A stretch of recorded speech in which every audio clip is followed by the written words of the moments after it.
Hello friends, welcome back to another episode of BigDenoPlays, the Kingdom Death game. I'm just about to head into Lantern Year 26. We've defeated the Watcher. Had a few rules errors that popped up in reviewing some of the footage and a few little issues that I wanted to catch and correct. Firstly, I'll just apologise for the errors. It's quite demanding recording, making sure all of the footage is coming together correctly, trying to communicate my thought processes, as well as make sure I'm getting all of the rules for all 4 survivors and the monster correct. So probably had slightly more rules errors than I would have normally. But I will say that I do think it's very hard to play a perfect game of Kingdom Death as a solo player. It's very, very hard. There's a lot happening. And so it's easier when you've got multiple players and people that can share the load and catch out incorrectly played rules. But yeah, so if there's been errors that you've spotted over the past 25 odd episodes and I haven't noted them in the Klingon subtitles, feel free to throw them my way. In most cases I have. I don't think there's been that many egregious errors. In most cases, it's been spending a survival when I couldn't, like a dash or a surge when doomed. I forgot the Gorm's Wretch one Lantern Year. But the one that I want to correct today is one that occurred in Lantern Year 24, and it's a timing one, and as you'll see from Lantern Year 24, we went and hunted a screaming antelope after we did a black harvest, and we sent the team out again to bury some more gear. Because of the timeline of events, as it's on the screen right now, prepared departing survivors actually occurs after you spend your endeavours. So you spend your endeavours during this develop stage, which is where we spend for all of these actions that we have available. Unfortunately, I didn't get that right. I spent some endeavours after departing survivors. And so what that meant was I was able to clear off vermin obsession on the 4 departing survivors before they went out on a hunt, which isn't possible. And I'll note that in the Klingon subtitles for this episode. There is a pretty simple fix though, and had I thought about the timing of things a bit more, I might have caught this at the time. I don't actually need the Dung Beetle Knight's harvest to occur straight away. I just need it for the final battle. And so rather than it occurring in Lantern Year 27, which is 3 years on, we can do it 4 years on, at the cost of only 1 survivor gaining vermin obsession. Or dying. So that's what I've done. I've simply moved the Black Harvest level 2 over to Lantern Year 28 instead of 27. The endeavours that I would have spent on other things, we're just going to miss those outside of 1. So yeah, that's it. As much as it's a pretty silly mistake to make in terms of the survivors having vermin obsession and clearing it off, which is obviously not the intent, we could have got around it. The real key was just we needed to get the actual gear buried. So yeah. So I'll touch on the other issue. So the second thing is also related to this timeline of events. In Lantern Year 28, we have a secret meeting. And the person who has to go into that secret meeting is my good friend Demandred, because he has a disorder called secretive. So when you have secretive, you can meet the old master, the Dung Beetle Knight, standing out the front of our settlement. But you can only meet that if you've got 3 hunt experience. So with those endeavours that I would have spent to clear vermin obsession in Lantern Year 24, instead I'll simply use one of those endeavours to give Demandred a single hunt XP. And now we're about to go hunt a Antelope, which is going to give us 2 XP. And that's it. So that's going to correct most of the issues that we've had, and hopefully we will be back on track for the rest of this campaign. We've got a few crazy fights coming up. So this year we are going to face off against a Screaming Antelope. We need to load up on some resources so I can make the last few pieces of equipment I need to fill out my final sets, my setups for the finale against the Gold Smoke Knight. So yeah, we're going to go for a level 3 Screaming Antelope. So let's bring that up on the screen and we'll see how we go. We've got 4 survivors. Avienda, the rolling doctor. She doesn't have the full rolling set yet, but she still has absolutely cracking jokes levels of armor and hitting power, thanks to Monster Claw and Armored Fist. She's great.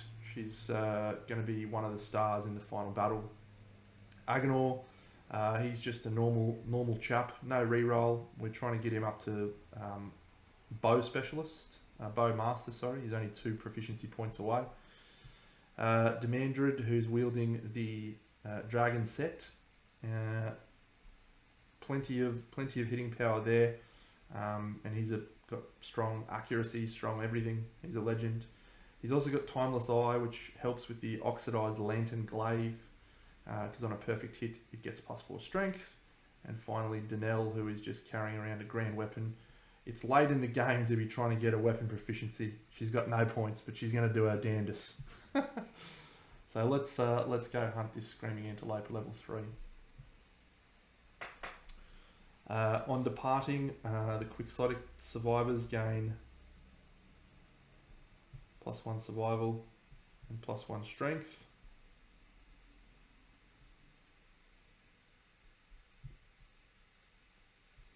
Oh no, he doesn't have it. Danelle does, do you? Nope. Great. Just 1. Cool. So we begin with Avienda taking this first event. A vomit pile. Each survivor may scavenge, gain 1 courage, and roll on the table. Archive all consumable gear. It's actually not a terrible issue because I've only got consumable gear on 2 survivors, and it's just monster grease, we can replace it. So we're going to go with everyone. So Avienda, she gets a 7, which is a survival, so that's irrelevant. Agonor, he gets a 6, he gets a survival. Demandred, he gets a 10. He gains 1 understanding. Nice. And a Screaming Antelope resource.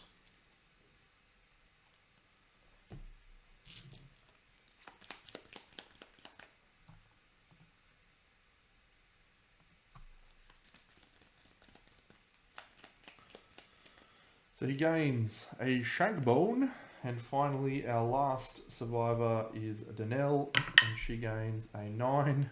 She gains an understanding. Screaming Antelope resource. So for that, everyone gained a courage. Well done, team. And Danelle achieved bold. Well done, Danelle.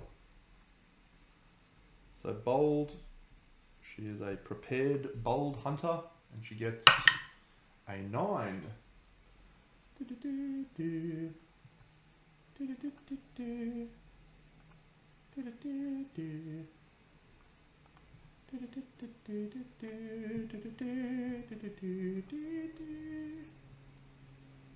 Hunt phase triumph, gain +1 permanent strength. Sure, Danelle. Sure. Seems okay. Alright. So that was Avienda's first one. So we'll now go on to Agonor. We'll do pink first. 08.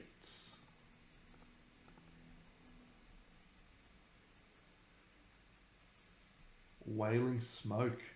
Oh no. That sucks. Every non-death survivor rolls 1d10. Avienda, a 1. Agonor, a 7. Demandred, a 4. And Danelle, a 1, but she is prepared, so she gets to add her roll, our straggler XP, hunt XP to the straggler roll. Are you prepared as well, Avienda? Nope. Poor Avienda has been captured by the smoke. If any survivor has noisy gear, the straggler adds +2 to their roll. We don't have noisy gear. That is a terrible decision. Does any survivor? The settlement does have drums.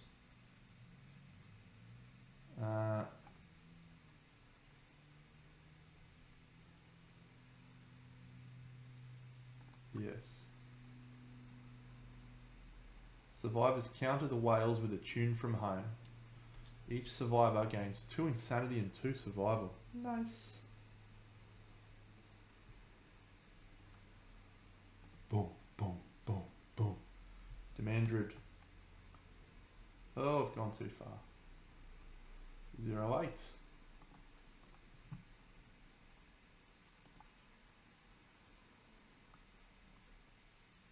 A dead antelope. Oof. Well, we could take a level 3 white lion here. No problems at all. So we'll definitely take this on because we're here to get resources.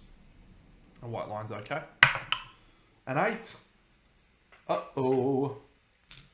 A level 3 white lion. So we gain 2 screaming antelope resources. And we roll 1d10. We gain a bladder and a spiral horn. Great, well done. We also gain a vermin resource. What I would like from this vermin resource is for it to be a cyclops fly. Those are strange resources. Don't include them, do I? A sword beetle.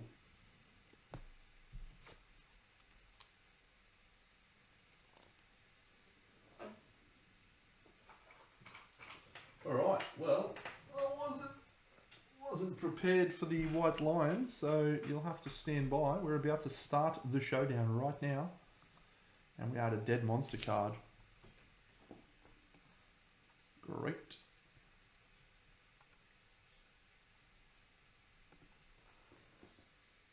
Actually, do we do the jigger line? Stand by, I need to check. We may have to do the jigger line instead. Indeed, it is not a white lion, it is a white jigger lion, which is interesting. It has been a while since I fought a jigger lion. So, let me have a look here at the... This is a fantastic story. There was once a white lion cub whose belly yawned with hunger. It pushed into the gathered pack and always ate more than its share. Resentful, the pack nipped its haunches until they bled, but the cub's hunger never relented. The monster grew so large that the bites of its kin no longer pierced its hide. Their resentment turned to dread, so they banished it. The monster cried for the love of its pack, but they turned their shimmering manes away in unison. Perhaps it was a lifetime of deprivation and insults. Perhaps its family's intuition was right. It devoured them before wandering into the darkness, doomed to never find another like itself. Well, dear oh dear. Level 3 jigger line. Okay, so first of all, we gain... oh, he's got a luck token, damn. Okay, so he's got Jigger Claws, he's got Indomitable, he's got Merciless, he's got Vicious, he's got Golden Eyes. Yucky. Alright, then we also archive some of his hit locations, don't we? Where does that say that?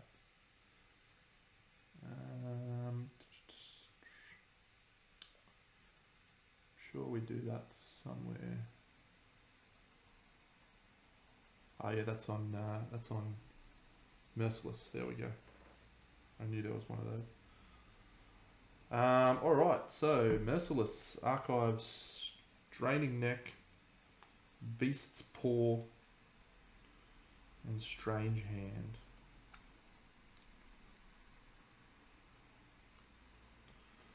All of those are archived. We don't get to play with those. Boo.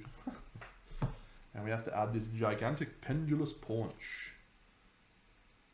Oh, it goes on top.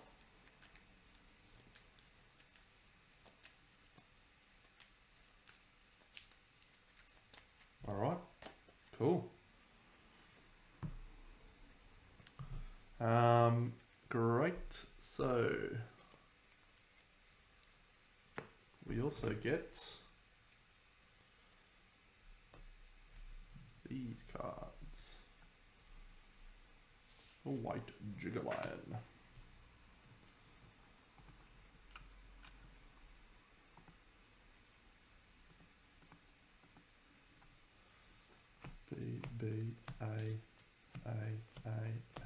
B, B, Smart Cat.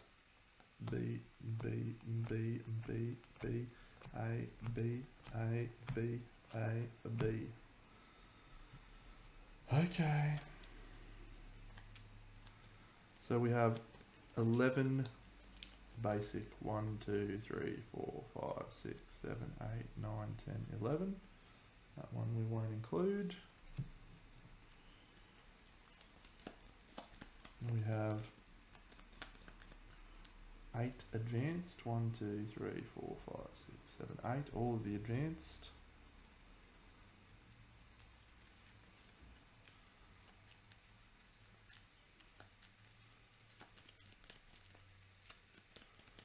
Great.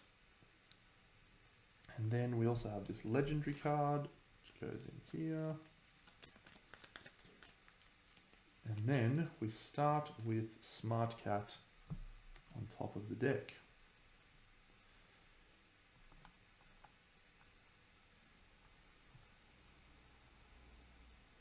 Oh no, we don't put the pendulous paunch on top. That's for if he does his sniff.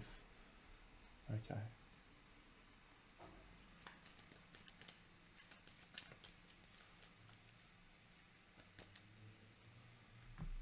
Alright, so that's Jigger Claws, very good. That's Vicious, it's good.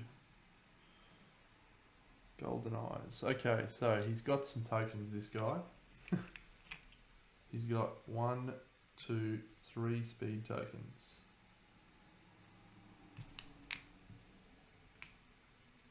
He's got 2 accuracy tokens.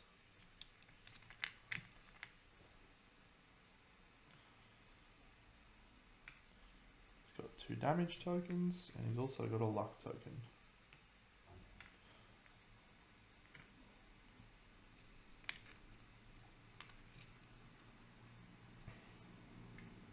Alright.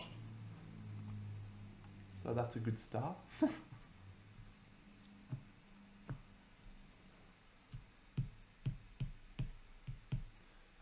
Alright. I think that's all we need for there. I'm just going to go grab the beast himself and we'll set up. Alright, let's just review. We've got all of those set up. Perfect. Smart Cat's on top of the deck. Perfect. 1 tall grass, 2 random terrain. Okay, so here is the showdown board. Boom. Now 2 random terrain cards. In addition to the dead monster are lava pool and some acanthus plants.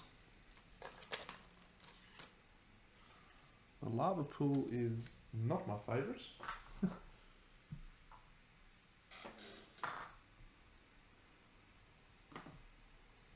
Okay, so because of the dead monster, the rules for dead monster state that we get to start anywhere and we may go first. We're definitely going to do that. So let's have a look at this is pretty clutch actually, because we can now get rid of Smart Cat, which means he's not going to have several moods in play. So pretty awesome. The final thing we've got to remember, so first of all, there's a few things we've got to remember. When we arrive at the showdown, because of Aviendar's first aid kit, all survivors gain 3 survival. And that is all of the showdown stuff. So we've also got this horripilation die. So This die can be used to add an attack roll to an attack at the moment. That's all we can do. So we will definitely do that. Now, I'm not 100% sure, but I believe we can do that even bypassing the slow rules. So I'm just going to double check the Pulse Discoveries, Lantern Discoveries thing, Lantern Research, and see if it says anything about it.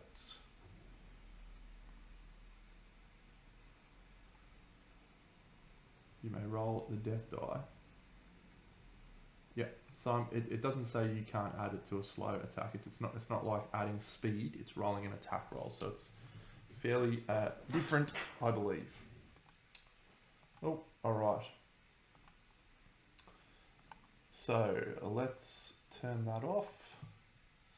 That's us. So we're good to go. We'll start the death die on Avienda. No, we'll start on Cadswain. Not Cadswain, jeez. Danelle. It's just the same colour and same model as Cadswain. I'm going to fix that up. Okay, so. Fantastic.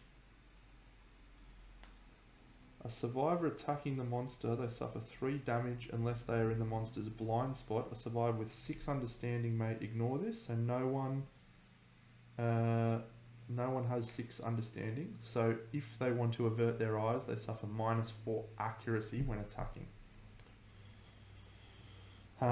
So that's fine, unless we're in the monster's blind spot. Well, in that case, we'll do it this way.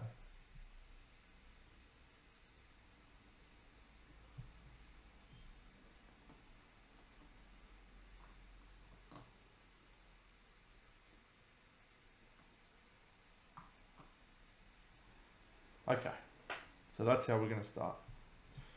Great. All right, we will start this mission. The white Jiggleline is toughness 16. Fantastic. We're good to go. Let's go to the dice rolling screen. Not that one, this one. This is the hit location card that is on top of the attack deck. So we are going to charge in with... Geez, I wish we had our Axe Master instead of this pale imitation. Okay, we're going to go with Demandrid first. So he's going to perform a leap. 1, 2, 3, 4, 5 to here. So he gets to roll 2 dice, hitting on a 5+ normally. His accuracy 2, plus he gets 2 from the leap. So that then goes to 2+, but it then gets -4 accuracy because he's going to... Oh no, he's just going to suffer 3 brain damage because he can't do that. So that's 2 hits. That's only if you have 6 understandings. Everyone else is just taking brain damage. Okay. Shit, I need to check if either of those rolls was a perfect hit. I've got to start looking for that. Stand by. Okay, so neither of those were perfect hits. So, the Beast's Temple is our first one. So, Demandrid Strength 4. Why has he got +1 strength there? He shouldn't have that I can see. Nope. But he's also got +5 strength from the leap, so that takes him to 8 strength. And the Oxidized Lantern Glaive is a 14, so he just needs to roll a 2+. That is a hit. It is not a crit. It's -1 luck token, so that's a wound. So we ignore the failure reaction on this. And we archive Smart Cat. Suck shit. Suck shit, Jiggleline. And we'll do this one. So that's 4. That's also a wound. A positive start, friends. Positive start indeed. But now he takes 3 brain damage. 1, 2, 3, because he's not attacking from the blind spot. I'm going to do Agonor. So he's got the Vespertine bow. He's going to start by harvesting that dead monster corpse. So the dead monster corpse is roll a dice. That's a 1. Find nothing. Archive this terrain. Well, that's depressing.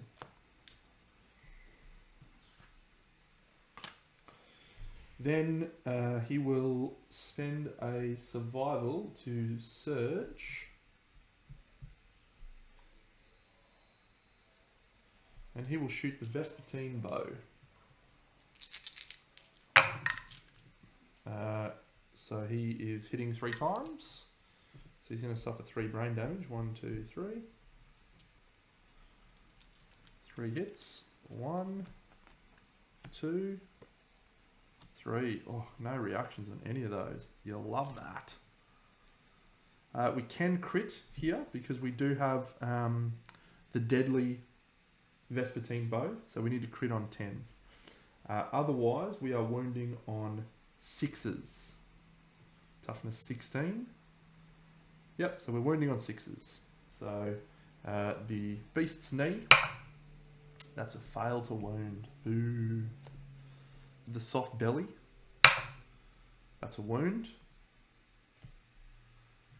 And the beast heel, that is a fail to wound. But fortunately no reactions.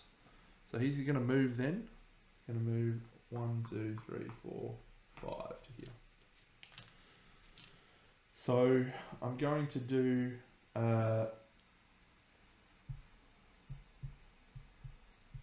Danelle. She's going to swing with the calcified Zanbato. So this is going to be her using the death die, the horripilation die. So she is in the rear. She is in the blind spot, so she doesn't suffer any brain damage from making this attack roll. She does suffer nothing else. So the calcified Zanbato hits on a 5. She's in the rear, goes to a 4. Accuracy 2. It's a 2+. That's 2 hits. This and... oh, yeah. Okay, so we'll do this one first. The Zanbato is also deadly, so she can crit on a 10. That is a fail to wound with the Zanbato. Why do you do this? Why? The death die does not fail though. The Zanbato's strength 8, she's strength 5, that's 13, plus 3 is 16. So we ignore this failure reaction, but because it's a Zanbato, we do 2 wounds, 1, 2. She will surge, and she will make an attack. There is the beast's elbow on top, so that is a hit with the Zanbato. She doesn't get to use that extra dice roll. So to wound, oh, 2's a fail, isn't it? I just worked that out, didn't I? Strength 5 plus 8 is 13. His toughness 16. A 2's a fail. Oh, that's depressing. It was a failure reaction on this card. So, full move the monster forward in a straight line. Cancel all hits now out of range. Any survivors passed over suffer grab. At that opportunity, survival opportunity, Avienda's going to surge and have a swing with her monster core style. So, 6 is a hit. 2 is not a hit, I don't believe. Nope. So she gets this beast's flank. So Avienda can crit. She is critting on a 10, but she wounds on a 2. So, yep, so that's a wound. Avienda now gains the priority target token. And we now do, oh, and the wound. We now do the failure reaction. He moves forward in a straight line. He's movement 10. So he goes to here. Bang.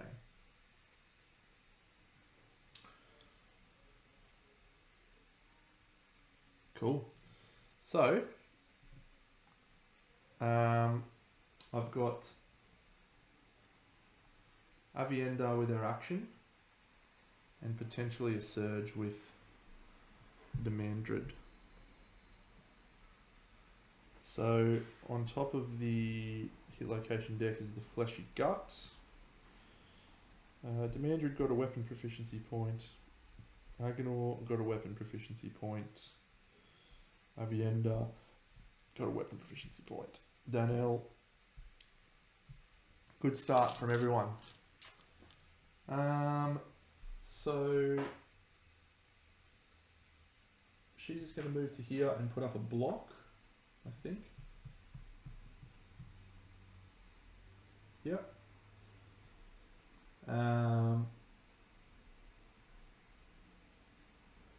That should go to here, put up a block.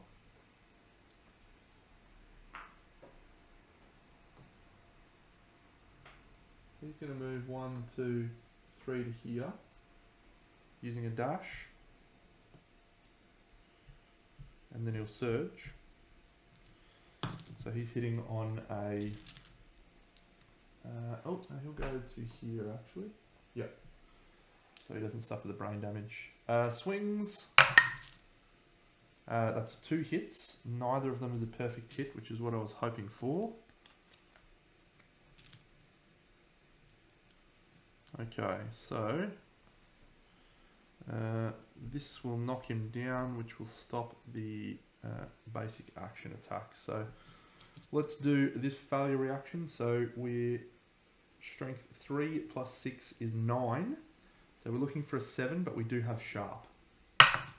So that's a successful wound.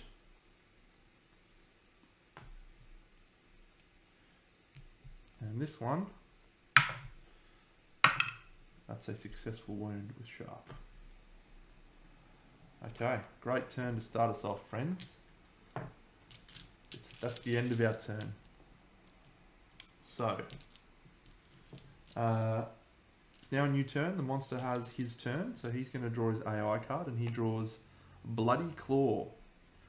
The closest survivor with the most bleeding tokens. So he can choose either Agenor or Demandred, because they are both equal on 0 bleeding tokens.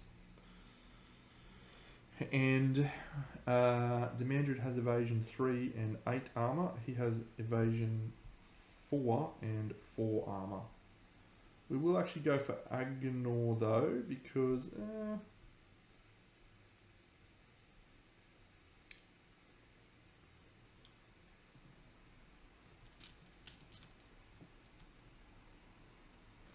this is all irrelevant because he targets the priority target token holder.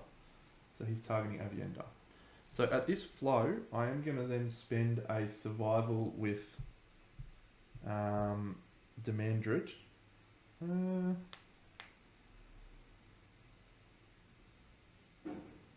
Yep, to dash to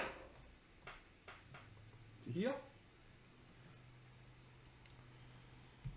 Because it's a new turn, so he can do that dash. And at this point, I may also surge with Agenor.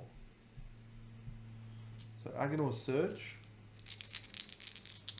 hits on a 6 with the Vespertine bow. Sorry, hits on a 5. So that's 3 brain damage for the attack outside of the rear. So he hits twice. We get the beast's back and the beast's brow. We'll do this failure reaction first, I think.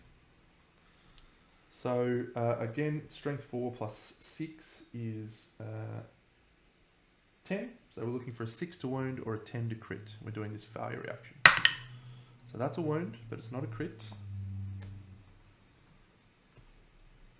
And the beast's brow, same as before.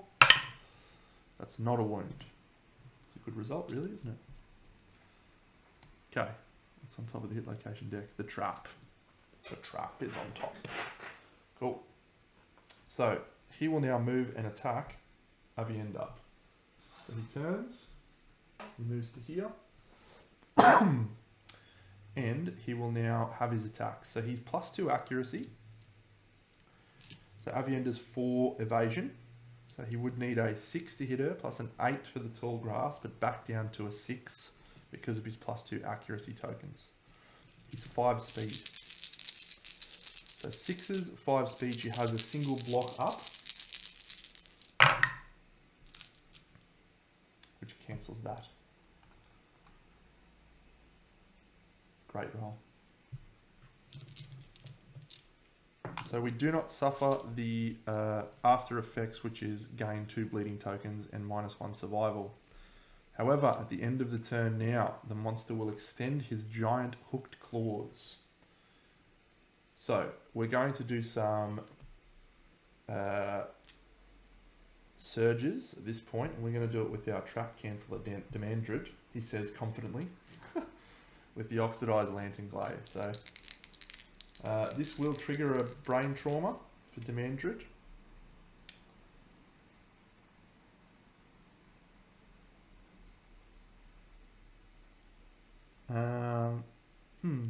I wonder what the timing of that is.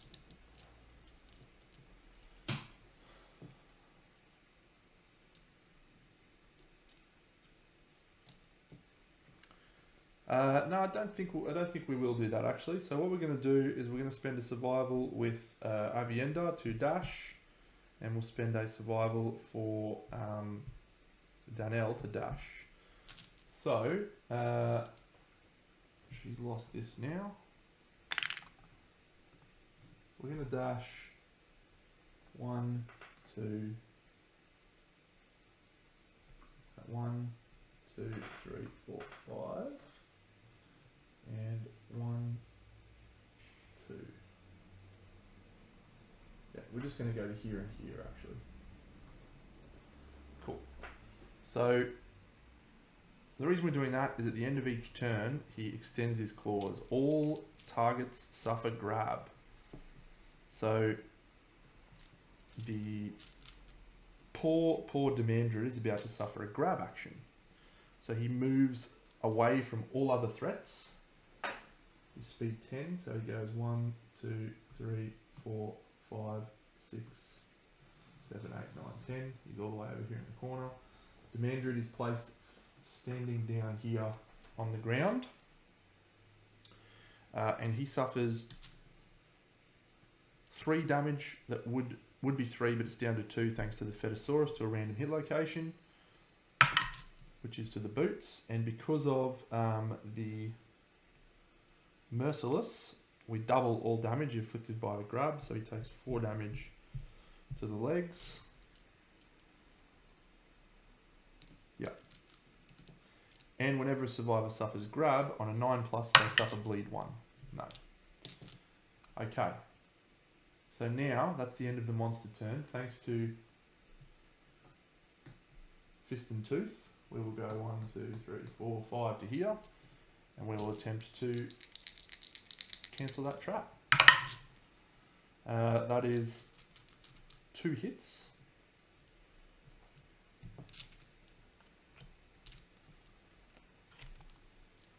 The Beast's Ear and the Clever Ploy. Let's see if we cancel the trap on a 7.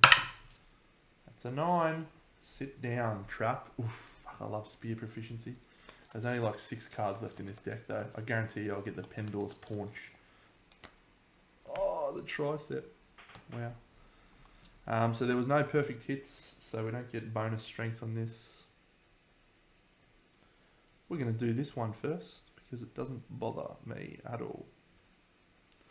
So the White Lion, yeah, so he's strength 3 plus the Lantern Glaive is 9, so we're looking for a 7 total. But we've also got Sharp, so that's a 7. So that does a wound, 1 wound. So we don't suffer that failure reaction. And then this one, that's a 7. So it's a wound as well. What a legend. Oh, the Pendulous Paunch is on the bottom. Okay, let's have a think about what we're going to do now because, yeah, lot to mull over. Alright, so we've already surged with Agonor. So, 1, 2, 3, 4, 5. 1, 2, 3, 4, 5. So we can get there if we do a dash.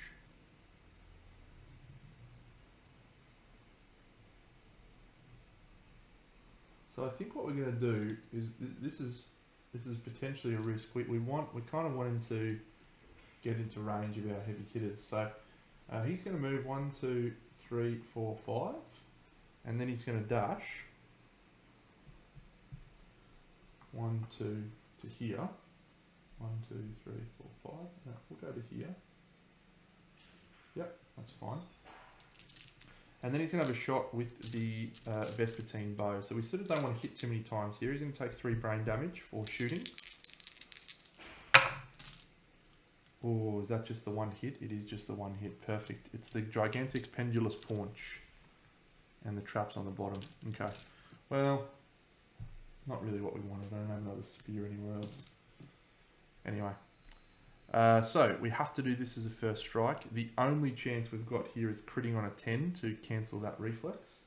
So we'll see what we get. Fuck. Well, yeah, actually, the dumb thing is I didn't want this to trigger because what I wanted the monster to do was stand here and then leap down to here so we'd be able to attack him. But as it is, we can take a deadly wound. Thank you. So we cancel that reflex reaction. All right. Well, that's actually the end of the monster's end of our turn, I think. So we'll just move to here and block. We'll move to here and block. Yeah, he's about to chase down some other people again. Anyway. All right. Well, it's the monster's turn. He is alert. When a survivor moves into the zone of death, stop their movement, they gain the priority target token, discard alert, and perform basic action. When the monster is knocked down, discard alert. The end of the turn, he then triggers Vicious. So I think we probably just want the trap to trigger at this point. So we'll dash with Demandred in this new turn to go 1, 2, 3, 4, 5 to get out of the way. The monster then is going to run away from everyone. He doesn't grab anyone because he's an idiot, but he's down here. Look at him raw. So he's down here. And he's now alert. I needed to make sure he was outside of 4 squares. So if he's here, 1, 2, 3, 4, 5. Yep. Great. Okay, so we just want to trigger the trap at this point to get him in range. That's the end of his turn. Alert is in play. So yeah, our best trap canceller is 1, 2, 3, 4, 5. He's in range, but he's outside of alert range. He'll shoot the Vespertine bow. He hits twice. We get the trap, so that's all that matters. We don't have a shield, so we can't do a block. The attacker is doomed to perform a basic action targeting the attacker. This could be very punishing for Agonor. Well, oh, actually, that's right. I've got to figure out what to do here. Well, he takes 3 brain damage, so what happens there? It's a 7. Gain a random disorder and 1d5 insanity. Okay, well, that's fine. So he gains 2 insanity, and the random disorder that he gains, we'll worry about that in a second. Come on, doofus.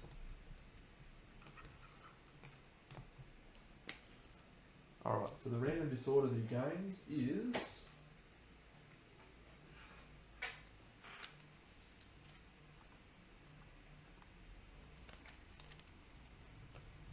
post-traumatic stress. Post-traumatic stress, it's probably about as good as you can get, really. He doesn't contribute endeavours, but no real downsides other than that. So shuffle this bad boy again. Stupid trap. Alright. Wisdom potion tells us that the soft belly is on the top. Great. Okay, well, we're now going to perform the basic action. So this guy goes 1, 2, 3, 4, and he chomps. This chomp is not going to be fun times. It's 5 dice. His accuracy is 2+. That goes to 6+, thanks to Agonor's 4 evasion, but it then goes back down to 4+, thanks to his 2 accuracy tokens. So that is 4 hits. Yucky. We're doomed. We cannot spend survival to dodge, so we get waste, waste, hand, hand. Well, that's probably about as bad an option as you can get, because they're 2 damage apiece. Sorry, 3 damage apiece. Plus 2 damage tokens. So Agonor is knocked down. But we have started the ball rolling. So when a survivor moves into a space in the zone of death, what is leap? Is a leap move? I think that's a place, isn't it? So I can get around the thing with a leap, potentially.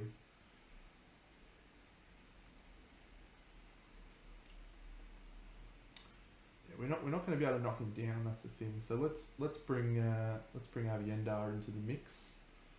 So Aviendar's going to go. She's going to spend her movement to block. She's going to go 1, 2, 3, 4, 5. And that's going to trigger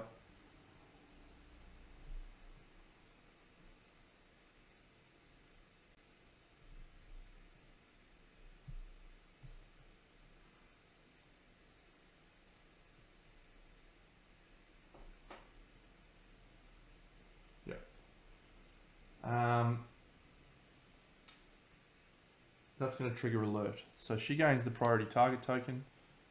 We discard alert. And he performs the basic action in targeting her. She's got her block up. So he's just going to swing on a 2+ on Aviendar, which goes to a 4+ overall, as previously discussed. So that's a miss. That's a block. We could spend a survival. Let's see where they are. Hand, waste, waste. It's 3 damage apiece. Don't think we'll worry at this juncture. We'll save the survival. So then she will do a surge to make an attack with fist and tooth. That's 2 hits, a perfect hit, and another hit. Soft belly, and the back. So her strength is 10 plus 9 plus 1 strength. So yeah, she's wounding on a 2+. She crits on a 10, and if she crits, it's savage. So the soft belly, it's definitely a wound, but it's not a crit. This one, it's a wound, but it's not a crit. Sure do wish she had some luck. She does not. Okay, on top of the hit location deck is the Beast's Elbow. So my friend Demandred is going to dash to get into position. Oh, she takes 3 brain trauma as well. 1, 2, 3. So he's going to go 1, 2, 3. 1, 2, 3, 4, 5. With his dash, and then he's going to do a leap. Ba-boo! So he has the Horripilation die this turn. He's going to make a 3rd swing. The death die fails him terribly. That hits. That hits. Good. Oh, failure. Priority target token. And a failure is bad. So he does have Axe Specialist, so let's see if he fails. Can't crit at all. But that is definitely a wound. So we ignore the failure reaction. This one, that is a crit, but unfortunately we can't crit because we don't have any luck and the Lantern Glaive is not deadly, but it is a wound. We will spend a survival to surge with Demandred, and he's going to swing the Lantern Halberd again. A 2 is not No, it is good enough because it's a 5 plus his 2 accuracy plus the rear. So we get 2 hits. Bang and bang. So again, it's strength 6 plus 3 is 9. So we're looking for a 7 now. But we're also aiming for... Hang on, I'll just check if I rolled a crit there. I think I did. Stand by. No, I rolled a crit on the stupid other attack. So yeah, so we're looking for a 7 with sharp. 3 plus the sharp roll, it's 5. So that's a wound, so we ignore that failure reaction. 1. And then this one, same deal. Oh, 7. So we'll use our re-roll from Axe Specialist on that attack. So that's a wound with sharp. Oh, it's looking good, friends. We've only got 4 wounds to go. Unfortunately, that's the end of our turn. So we'll draw a Monster AI card, and we draw Maul, a victim of grab last round, or the closest knockdown survivor. Well, I didn't say I was in a stand-up TAM, which is unfortunate. So let's go with a Surge with Demandred, because it's again a new turn. Let's see if he can hit. He only gets 1 hit. No. 7. So he'll use his Axe Specialist. That's a crit, but he can't crit. No, so it's one of these two. Now the real challenge. The real challenge. Aviendar doesn't have any insanity. 1, 2, 3, 4, 5. Yep, so we'll surge with Danelle and dash. She'll move into here. She's going to make a swing with her glorious calcified Zanbato. If she gets this through, it will be enough to end the fight. That's a hit on a 5. Except we just hit the glorious main. No! No! Of course she crits and gets a stupid white lion resource. Of course she does. That's so dumb. Oh no. Oh no. She takes... Oh no. I don't know if I did her 3 brain damage, but she's taken 3 brain damage. Alright, well, I think our best choice then is for Aviendar to go. She's going to have to take 3 brain damage, so she may get knocked down in this attack from the brain trauma roll. So here she goes. It's a 7, which is a 9.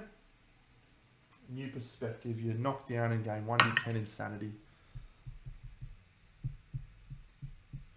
Well, that means Aviendar is the possible target. No one was a victim of grab last round. The closest knockdown survivor in range is Aviendar or Agonor. We will choose Aviendar. And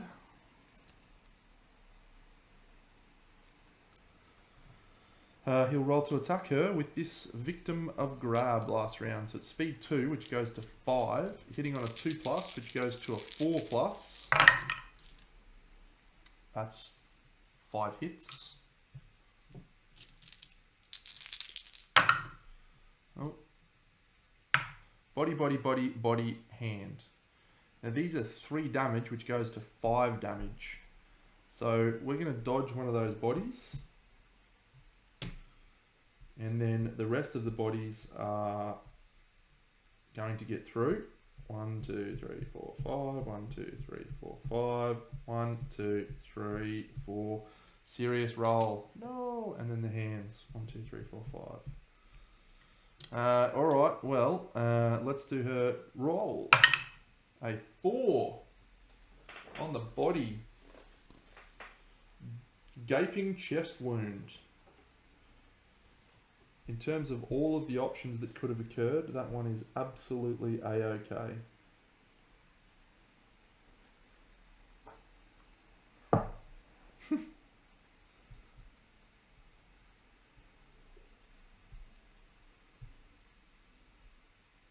Because that's just -1 strength, and she is not short on strength. Unfortunately though, everyone Now, well, I suppose we could go for the Vespertine bow. He hasn't had a go yet. He needs to do 2 wounds though.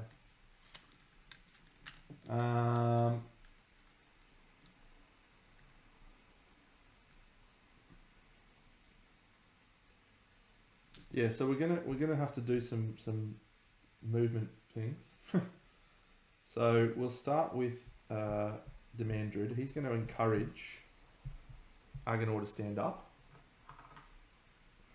Agenor is going to encourage Avienda to stand up.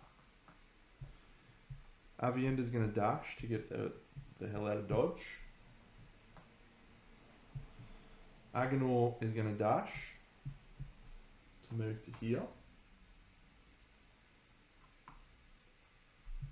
And Demandrid is going to dash to move to here. So at this point I'll surge with Agenor to have a shot with the Vespertine bow. It's going to take a brain trauma. That's a 4, which is flee. You're knocked down and suffer knockback equal to towards the closest board edge. 1, 2, 3, 4. So he's knocked down here.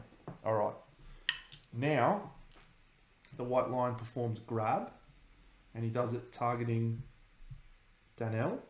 So she's going to take 4 damage to the body. He's going to move directly away from all threats over here. She's going to be placed knocked down in front of him at that point there. All right, so everyone's dashed except for no, everyone's dashed. So 1, 2, 3, 4, 5. So he's got reach, so he will be able to go. But she'll stand up with Monster Claw. He'll stand up with Monster Claw. She'll move 1, 2, 3, 4 to there. And she will swing with the calcified Zambato. That's a hit. It's this failure reaction here. So that's a wound, which does 2 wounds thanks to being devastating.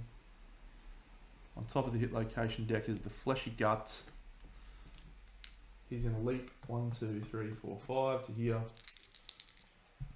He suffers brain damage because he's not in the rear. What is the roll?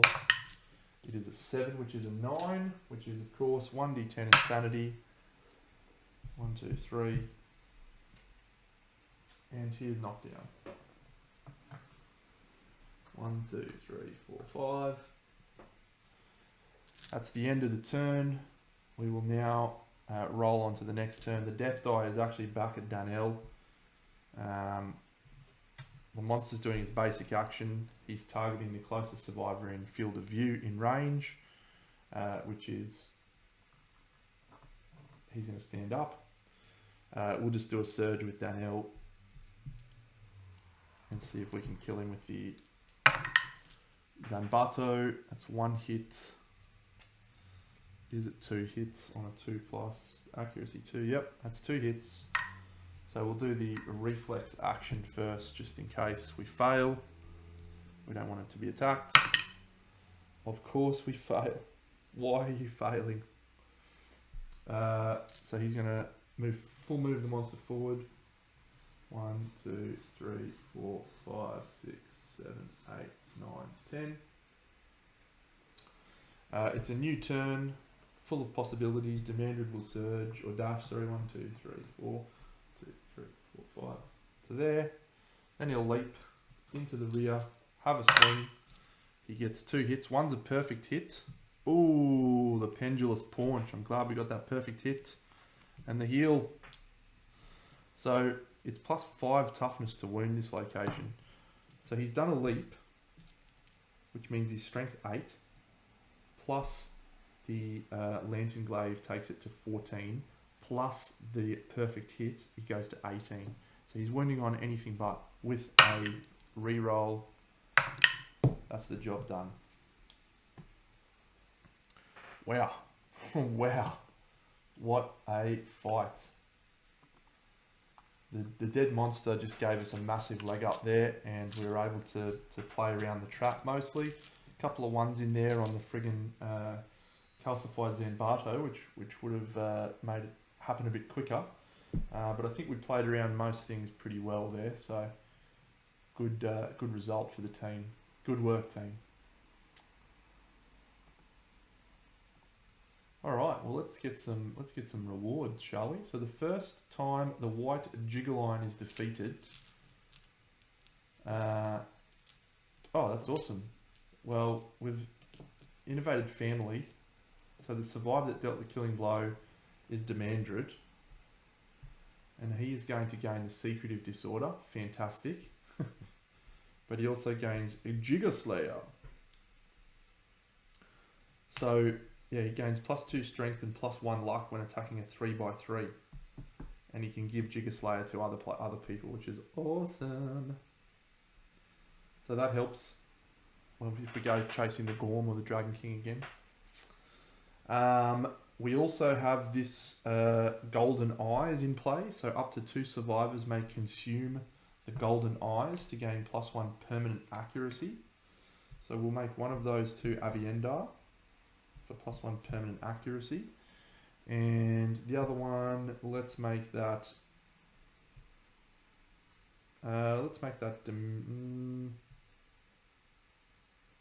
Danelle. No, we'll make it Agenor because he's using the Vespertine bow. No, I've changed my mind. Demandred, it's done. Okay, and we also gain some resources. We gain 6 basic, 9 white lion.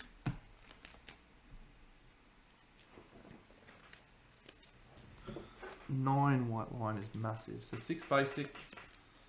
1, 2, 3, 4, 5, 6. And the 9 white lion resources. Wowza. Drop them on the floor. Come on, Danelle. Come on, mate. Alright.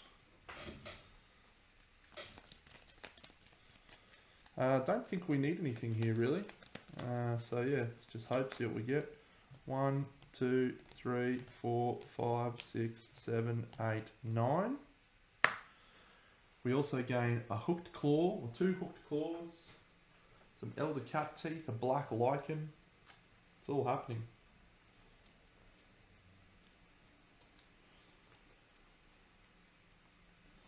Black lichen.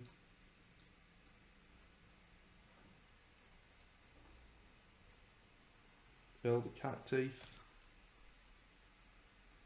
2 hooked claws.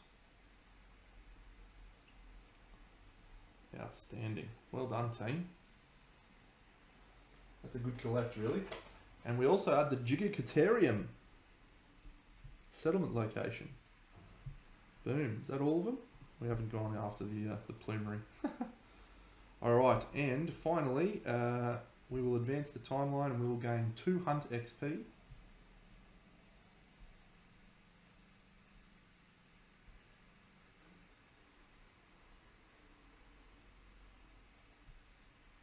Aviendar achieved age 2, Demandred achieves age 1, and Agenor achieves age 2. Let's do some age rolls, shall we? That's a haul and a half, friends. An absolute treasure trove of resources there. Very pleased with that. Felt like we also didn't miss too much there as well, which is good. All right, let's do a return to the settlement.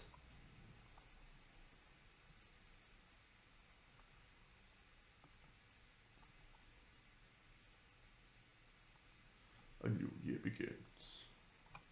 And let's do those age things before I forget them. So we had Aviendar achieving age 2. Your time in the darkness changes you. She gains +1 permanent strength, which is great. She gets to ignore the gaping chest wound that she's got. We have Demandred, or Agenor, also on age 2. That's a +1 permanent strength. And Demandred, the secretive disorder, and 8, which is, yes, you guessed it, +1 permanent strength. Outstanding. Okay, well, that's the end of the age. So We're on Lantern Year 27. We have a settlement event.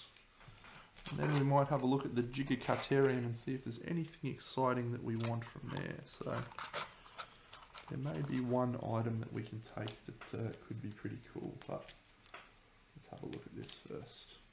Come on. All right. I feel like we're due an absolute shocker. If we get murder, I'm going to be really sad. Oh, Skull Eater. Okay. Randomly choose a returning survivor and give them 3 insanity. All right, well, we'll go from the top down. 1, 2, 3, 4, 5, 6, and 7, 8. So it is Agonor. Gain 3 insanity.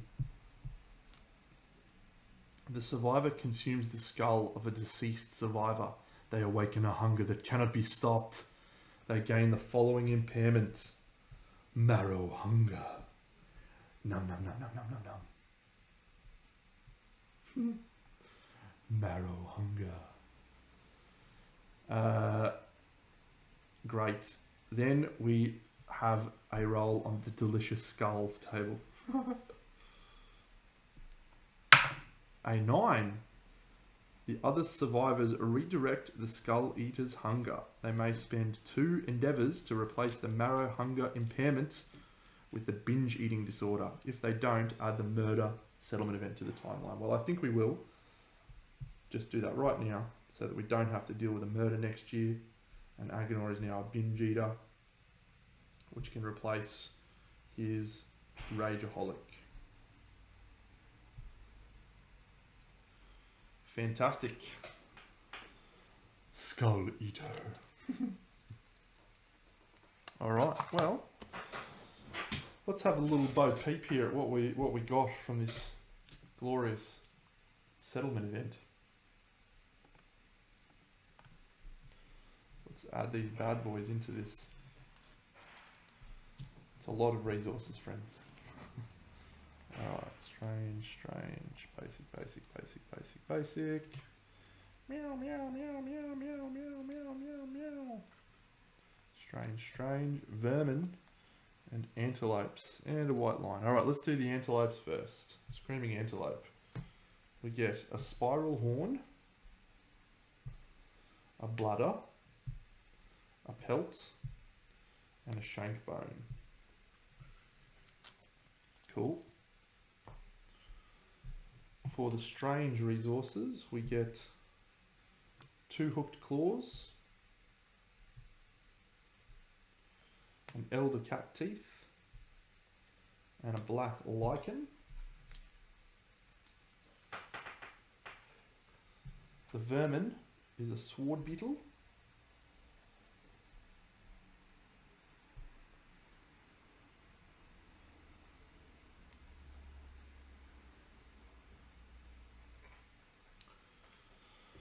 and some white lion resources. Wow. Sinew. Lion testes. 1 curious hand, so we gain an insanity. On a random survivor, we'll just do it the same as before. So it's the 3rd survivor down. Demandred, gain an insanity. White fur, golden whiskers, white fur, great cat bones, lion claw. Sure could have used that in Lantern Year 2. Lion claw, and the shimmering mane. And then finally our basic resources. Monster bone. Love juice number 9. Broken lantern. Monster hide. Skull. Monster bone. So we gain insanity. We'll put that on Avienda. And that is a comfortable victory against a level 3 Gigalion. So the Gigacaterium is a little location that adds some extra fun items that you can have. A couple of them are good. The Lion Slayer cape, we are really lucky. It looks like we've got enough to make that, and that's the only one I would want. We could also potentially go in for the oxidized beast guitar, assuming we could make an actual guitar, but I definitely think that the Lion Slayer cloak is a significantly better choice there.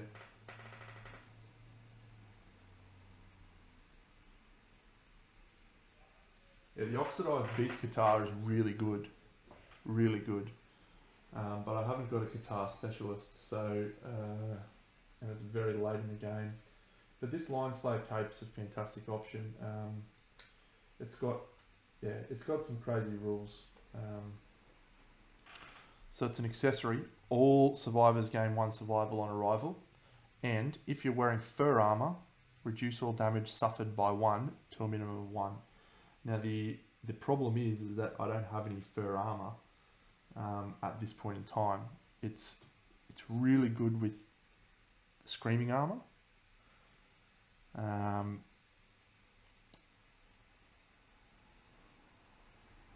Yeah, but there's no other fur armor that I've got.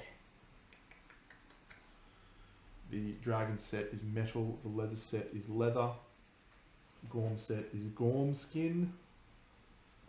I don't have lion armor and I don't have that, so that's probably not going to get made. So yeah, let's have a look at the dense bone arrows. I don't think they're needed.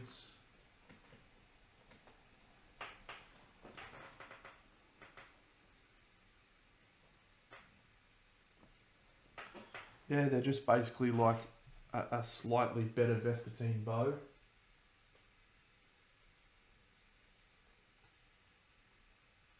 Because they're more accurate and they're sharp, so we could potentially replace them with the Vespertine bow. Or use them with the Vespertine bow, I should say. So let's have a think about that. I can make the hooked claw knife, which is also an interesting option. Yeah. What we might do with our resources that we've got, as you can see, we've got a shit ton of them. Let's have a look through here if there's anything that we want to do. We definitely want to clear a disorder or two if we can. Don't think there's any way to clear a chest wound. What about Citrinitas? No, it's a broken injury. Cooking. I don't think we've got the stuff to do a cooking yet. So exhausted lantern horde. Do we want to oxidize a beast guitar? I just don't think we need to. I think what we might go for is a beacon shield or 2, friends. So a beacon shield and the mask maker. That's right. Okay. So let's go to. We're going to make a Antelope Mask. We're going to make an Antelope Mask, and we're also going to make a man mask. Death mask, sorry. So in the mask maker, let's go. So the Antelope Mask, let's change this cell because we definitely want to keep that. I don't think we need the preserved caustic dung anymore. We've got plenty of bones there. Oh, we don't want to use the elder cat teeth. Don't be ridiculous. Hooked claw. Don't be ridiculous. Don't be ridiculous. So there's our Antelope Mask. That's exciting. And then our Death Mask.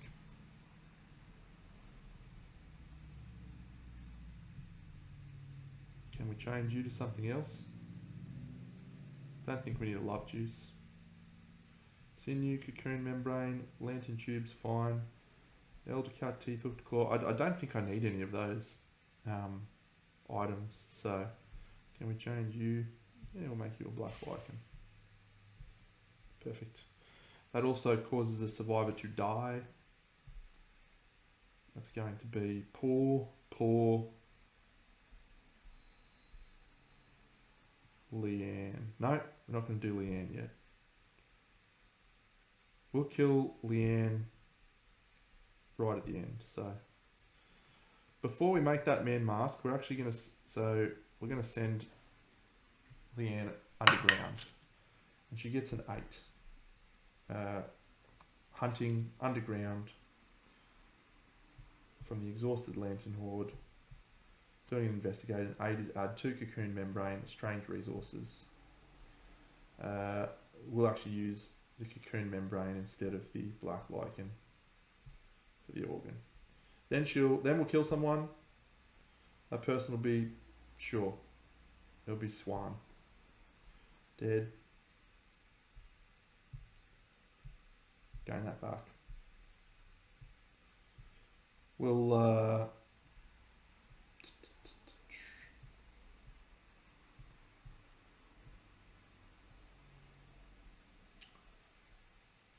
I don't think we need anything here, friends.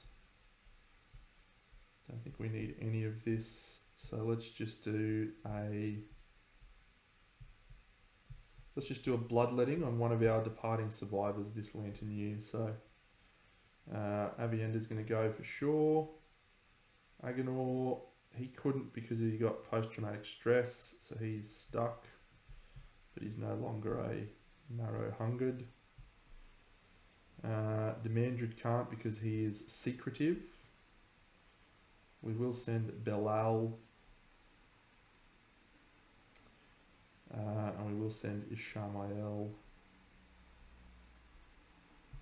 And we will send Lose the Ring. Sure. No. Yep, we'll try and remove Lose the Ring's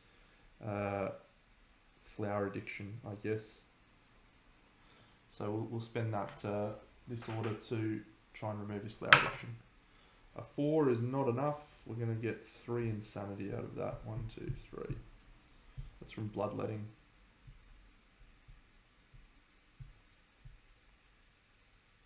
Yep.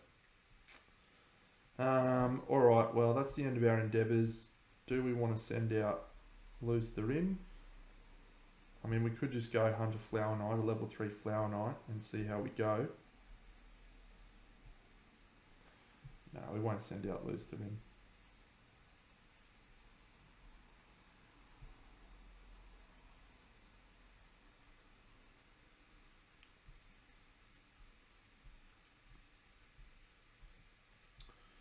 We need to get a lot of understanding for Tam to be able to gain Ageless, and even then, he might not be able to gain Ageless. We might send Tam out anyway. I feel like we've got enough firepower without him being there, and I can use him.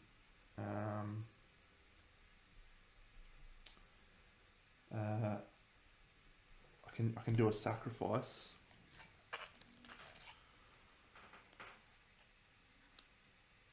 And he can do the -1 population, remove a disorder, and he can depart even if he's retired using sacrifice. So I think that's fine for Tam to go out, see if we can get his understanding up, see if we can get Ageless. Let's change this. Who do we want to face? Let's face someone crazy.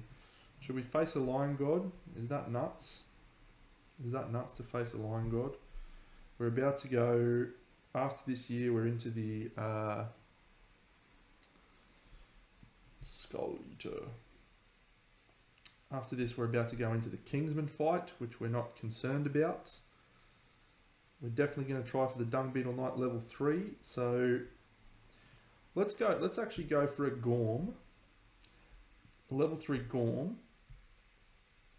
and see if we can get some Gormite. Let's go for a Gorm. All right, friends, it's been a pleasure. Hope you enjoyed. Catch you all in the next episode. Big Denelle.